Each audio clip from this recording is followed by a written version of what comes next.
등대교회 주일설교 1부분입니다. 제목로는 피투성이라도 살아있으라. 할렐루야.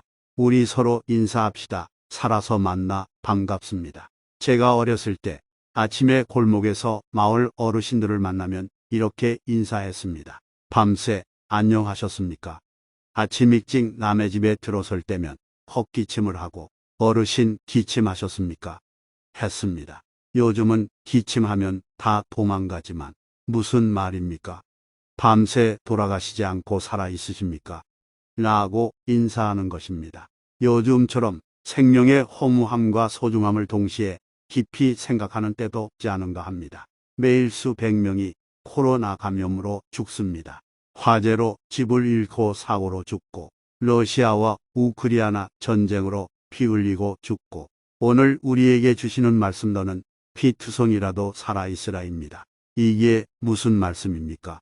하나님의 절실한 음성을 이 시간 들으시기를 바랍니다. 이스라엘의 영적 상태입니다. 예루살렘으로 통칭되는 이스라엘은 이방 땅이었던 가나안 풍습인 이방신을 섬기는 악한 지역이었습니다. 그래서 가정한 이 단어는 토에바라는 말로 구역질이 날 정도의 역겨움을 말합니다. 이 가증한 땅 가나안의 풍속 속에서 태어나 영적으로 버려진 상태입니다. 여러분은 여러분의 출생의 모습을 알고 계십니까? 저는 예루살렘처럼 이방신을 섬기는 부모 밑에서 태어났고 그것도 너무나 빈약한 체중으로 태어났습니다. 도저히 살아날 것 같지 않는 체중인데다 가난에 못 드시고 아이를 낳은 어머니께서 기진맥진한 상태에서 겨우 혼자 탯줄을 끊고 윗목에 버려진 채로 3일 있는 동안에 거의 죽은 모습이었다고 합니다. 게다가 어머니의 젖이 말라 나오지 않아 초유조차 먹을 수 없는 피덩어리가 설상가상으로 몸에 종기까지 나서 부풀러 올라 사람 구실 못하고 죽을 것이라 다들 생각했는데 주님께서 이렇게 씩씩하게 살려주셔서 강단에서 말씀 전하게 하셨습니다. 할렐루야. 지금 러시아와 우크라이나가 전쟁 중에 있습니다. 전쟁에 임하는 병사들을 적진으로 보내며 대장이 부하들에게 말합니다. 제군들은 반드시 살아서 돌아오도록. 이것은 명령이야. 하나님께서 이스라엘에게 명령하시는 것이요. 지금 우리에게 명령하시는 것입니다. 피는 레위기 17장에서 생명과 일체라 했습니다. 누구의 피입니까? 첫째는 우리 죄인의 피입니다. 예루살렘이 피투성이로 버려지듯이 죄인인 우리는 세상 가운데 아무도 돌보는 자 없이 버려졌습니다. 피투성이로 버려졌다는 것은 죄투성이로 버려졌다는 것입니다. 죄의 삭은 사망이라. 그래서 피 흘림이 없으면 죄사함이 없습니다. 우리의 죄인된 피로도 율법의 제물인 짐승의 피로도 구원을 이루지 못하므로 누가 오셨는가요? 그래서 두 번째 피는 예수님의 피입니다. 거룩하신 예수님 자신의 피를 흘리셔서 우리 생명을 대속해 주셨습니다. 죄의 삭은 사망이요 하나님의 은사는 그리스도 예수 안에 있는 영생이니라. 피투성이 상태로 버려진 이스라엘을 하나님께서 찾아가셔서 하시는 말씀이입니다. 피투성이라도 살아있으라. 베가마이크아이 갓난 아기를 입양할 때 사용하는 단어입니다. 본질상 진노의 자녀인 우리를 위해 예수님이 자신의 피로 대속해 주셨습니다. 그래서 죄인된 우리가 거룩하신 하나님의 자녀가 되어 그분에게 아바 아버지라 할 수 있는 것입니다. 이제 우리는 예수님의 피로 살아났을 뿐만 아니라 하나님의 아들이 되었습니다. 두 번째 피 가운데 사는 법이 무엇입니까? 기억, 리멤버입니다. 주후 70년 예루살렘이 로마의 디도 장군에 의해 멸망했습니다.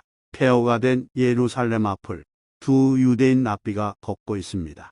한 랍비는 화려했던 예루살렘 성전을 기억하며 하나님의 심판에 한탄하고 울었습니다.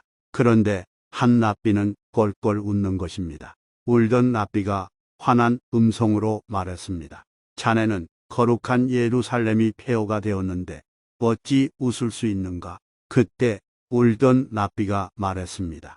나도 하나님의 심판이 확실하고 무서운 것을 보고 있네. 그러나 이로 인하여 하나님의 약속이 참되심도 보내 예루살렘을 멸망시키시겠다고 하셨고 그렇게 하셨네. 그러나 예루살렘을 다시 회복시키시겠다고도 했지. 나는 그 약속을 믿네. 다시 세워질 예루살렘을 생각하니 웃음이 저절로 나네.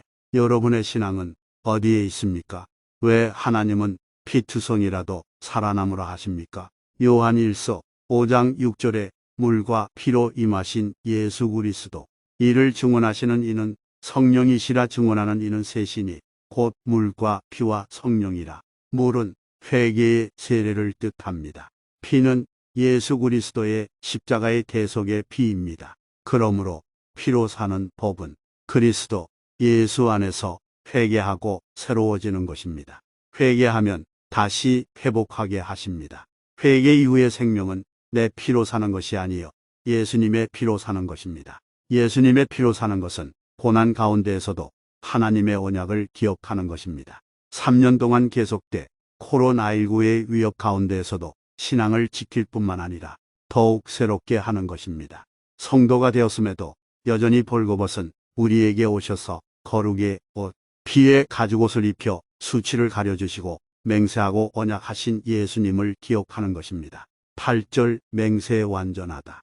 7번 말하다. 입니다. 또 언약하여 라는 말은 내가 언약 안으로 들어갔다. 라는 말입니다. 보혈의 길을 여시고 맹세하시고 언약하러 오신 예수님이십니다. 우리에게 주신 맹세의 언약은 예수님의 보혈로 구원하시겠다는 것이며 너희 죄에 대해 회개하면 회복시켜 주시겠다는 것입니다. 애굽에서 종되었던 우리를 구원하신 것을 기억 리멤버하여야 합니다. 세 번째, 피투성이라도 살아있어야 하는 이유가 무엇입니까?